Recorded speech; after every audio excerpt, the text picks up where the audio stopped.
ISR 9 news కి స్వాగతం. ప్రకాశం బ్యారేజ్కి వచ్చి కొట్టిన 4 వైసీపీ బోట్లపై విచారణ జరుగుతుంది. దీని వెనుక జరిగిన కుట్ర ఏంటో, వీళ్ళు చేసిన దుర్మార్గం ఏంటో అన్నీ బయటకు వస్తున్నాయి. ఒక విషపత్రిక సాక్షిని పెట్టుకొని రోజుకు ఒక విషపురాతలు రాస్తూ నీచ రాజకీయానికి పాల్పడుతున్నారు. ఇలాంటి వాడు రాజకీయాల్లో ఉండడానికి కూడా అనర్హుడు. 1-2 వార్తలు వస్తున్నాయి. నేను కూడా మా వాళ్ళందరినీ అలర్ట్ చేస్తున్నాను. మీకు కాంక్రీట్ ఇన్ఫర్మేషన్ ఉంటే పలాంది ఇక్కడ జరిగిందంటే డెఫినెట్ గా ఫర్మ్ గా తాట తీస్తాం. వాళ్ళని ఏ విధంగా ట్రీట్ చేయాలో ఆ విధంగా ట్రీట్ చేస్తాం. దీనికంటే ద్రోహం ఇంకోటి లేదు. ఎవరైనా సరే అలాంటి బ్యాచ్ ఉంటే మాత్రం జాగ్రత్తగా ఉండండి. కబద్దారి హెచ్చరిస్తున్నా. ఇది నాకు ఒక అనుమానం కూడా ఉంది. ఇలాంటి ఏమైనా వైఎస్ఆర్ కాంగ్రెస్ కూడా పంపిస్తున్నారా, కావాలని డిస్టర్బ్ చేయడానికి చూస్తున్నారా, ఈ కుట్రలు ఏమన్నా భాగాలున్నాయా తెలియదు నాకు. నేను ఆధారం లేకుండా ఇది పెట్టను. ఈరోజు మనం చూస్తున్నాం, మొన్న వచ్చిన బోట్లు పవర్ఫుల్ బోట్స్. అవి మామూలుగా వుడన్ బోట్స్ కాదు, అవి ఐరన్ బోట్స్.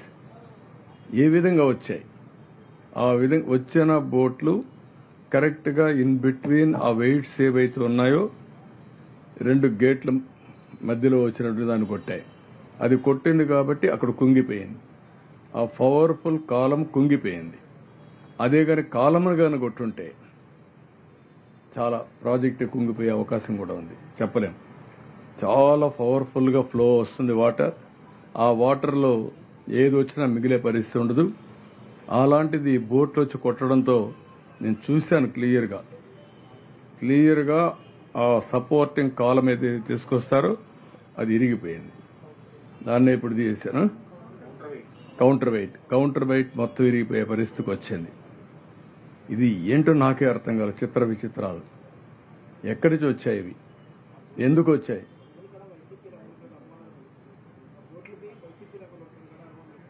అనుమానం వచ్చింది. ఆ బోట్ ఓనరు వాళ్ళ ఫోటోలు కూడా ఉన్నాయి, అవి కూడా ఉన్నాయి.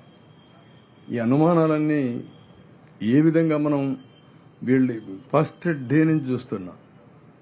ఎప్పుడూ నా చరిత్రలో, రాజకీయ చరిత్రలో ఏ రాజకీయ పార్టీ కూడా ఈ విధంగా ఒక విన్యాసాలు చేసిన సందర్భాలు లేవు. ఫస్ట్ డేనే ఫెయిల్ అయిపోయింది, లేకుంటే మొత్తం ఇది చేసేశారు అని ఎవ్రీడే ఒక సాక్షి పేపరు విషంగక్కే పరిస్థితిలో ఉన్నారు. ఎవ్రీడే ఇదే పని పెట్టుకొని. అంటే ఏంటిది? చూస్తాం, పర్లేదు, ప్రజా చైతన్యం తీసుకొస్తాం.